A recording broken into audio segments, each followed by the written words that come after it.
जब कभी मैं हिंदू धर्म के पौराणिक अंधविश्वासों, जातिवाद, भेदभाव को छोड़कर इंसानियत अपनाने की बात करता हूं, तो कुछ मोमिन्स मेरे कमेंट बॉक्स में इस्लाम की दावत देने चले आते हैं। वो कहते हैं इस्लाम से ज्यादा इंसानियत किसी भी धर्म में नहीं। इस्लाम कोई मजहब नहीं है, इस्लाम तो इंसानियत का दीन है। इस्लाम में कितनी इंसानियत है, ये जानने के लिए मैंने इस्लामी इतिहास को जानने की कोशिश की और मैंने बहुत कुछ ऐसा जाना जो अधिकतर मुसलमान भी नहीं जानते।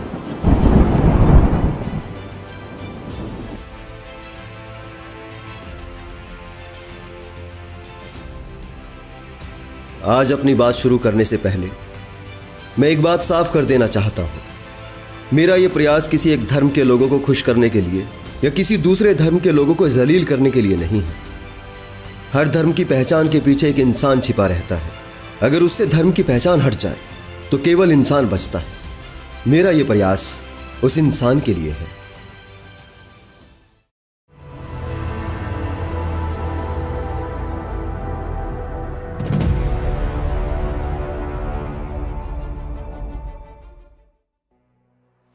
इंसानियत के लिए इस्लाम क्या है, यह जानने के लिए हमें उस तारीख तक चलना होगा जहां से इस्लाम का उदय होता है।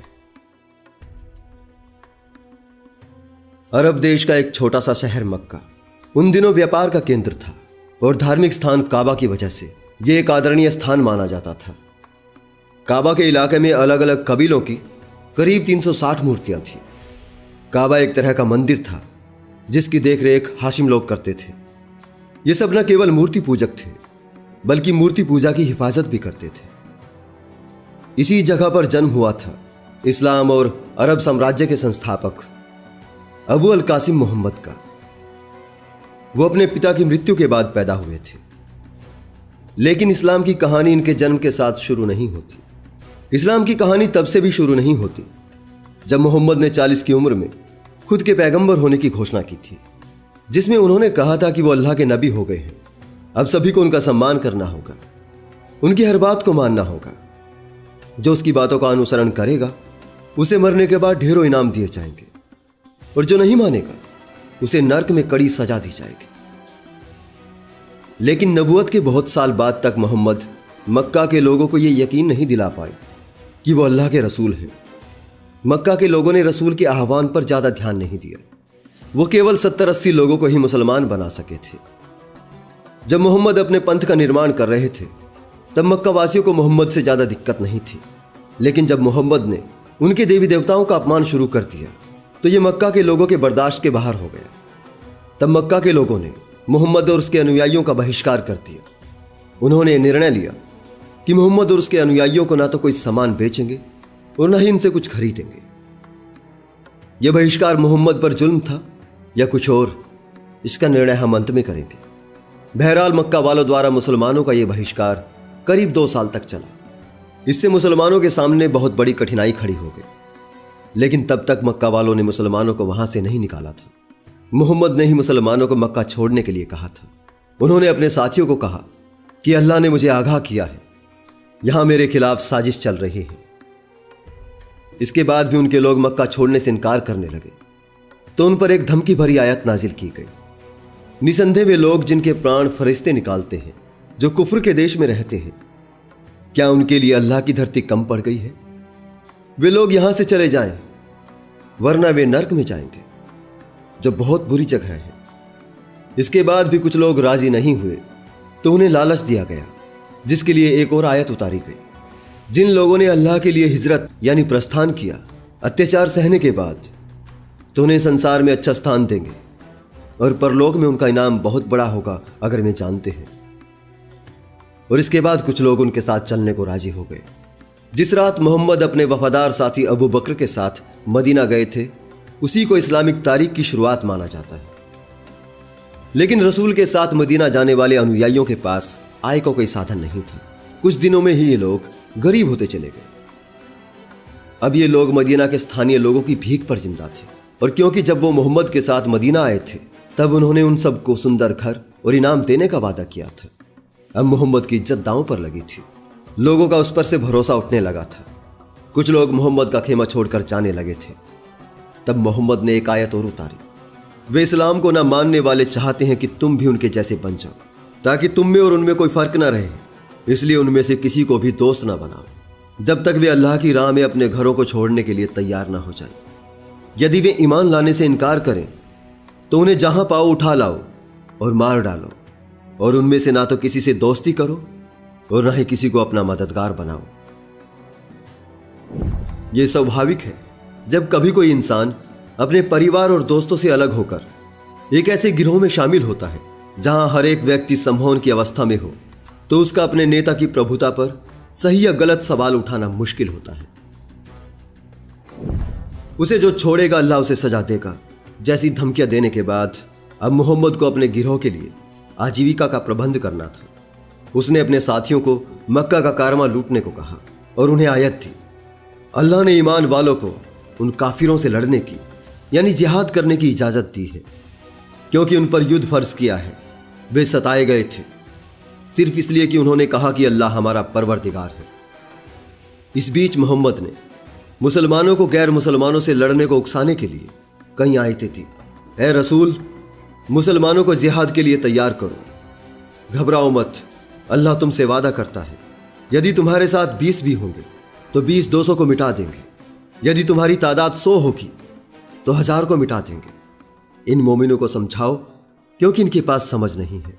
और इस तरह अल्लाह का नाम लेकर मोहम्मद ने भाई को भाई से लड़वा दिया, बेटे को बाप से लड़वा दिया और कबीलों के बीच की सद्भावना तहस नहस करके सामाजिक ताना बाना बिगाड़ दिया।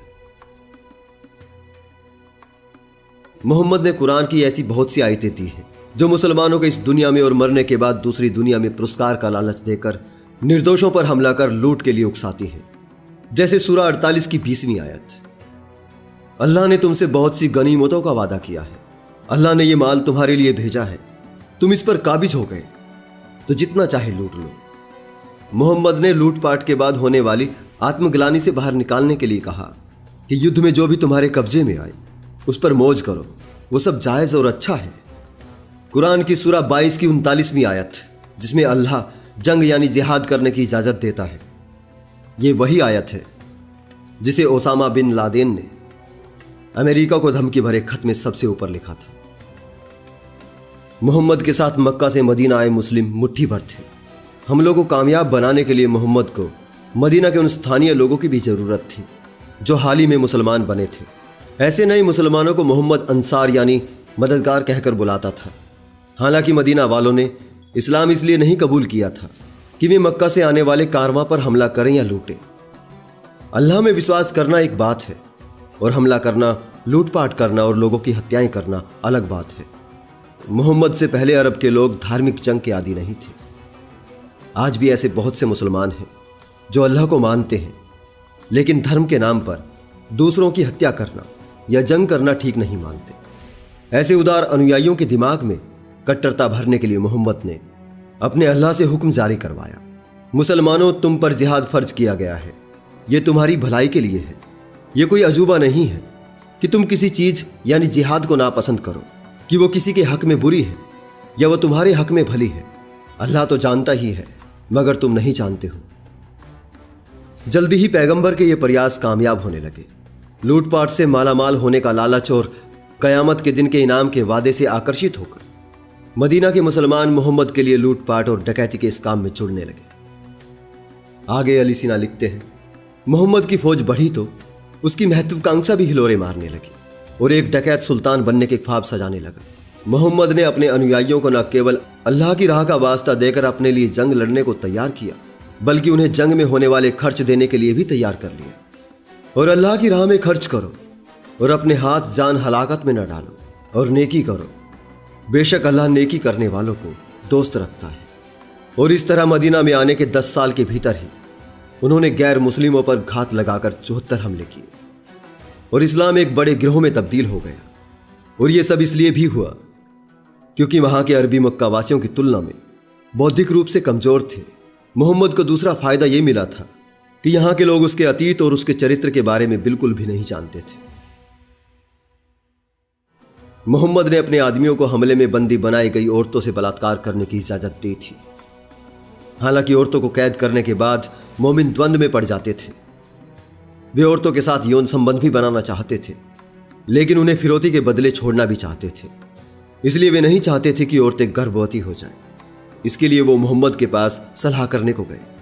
बुखारी में बताया गया है कि अबू सईद ने कहा, हम अल्लाह के रसूल के साथ बनु अल मुस्तलिक के जावा पर गए थे और हमें वहां पकड़ी गई अरबी औरतों में अपने हिस्से की औरतें मिली। औरतों को पाने की हमारी इच्छा खूब थी।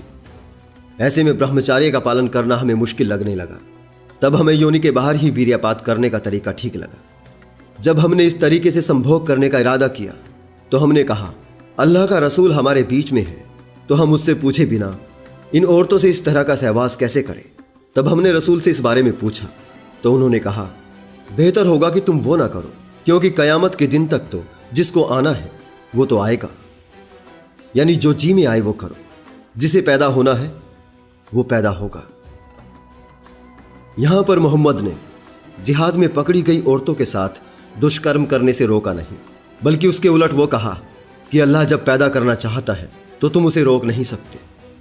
कुरान में मोहम्मद के अल्लाह ने गुलाम औरतों अर्थात लूट के माल के बंटवारे में अपने हिस्से की बंदी औरतों के साथ यौनाचार को जायज बताया। इससे आगे की कहानी मैं अगले एपिसोड में सुनाऊंगा।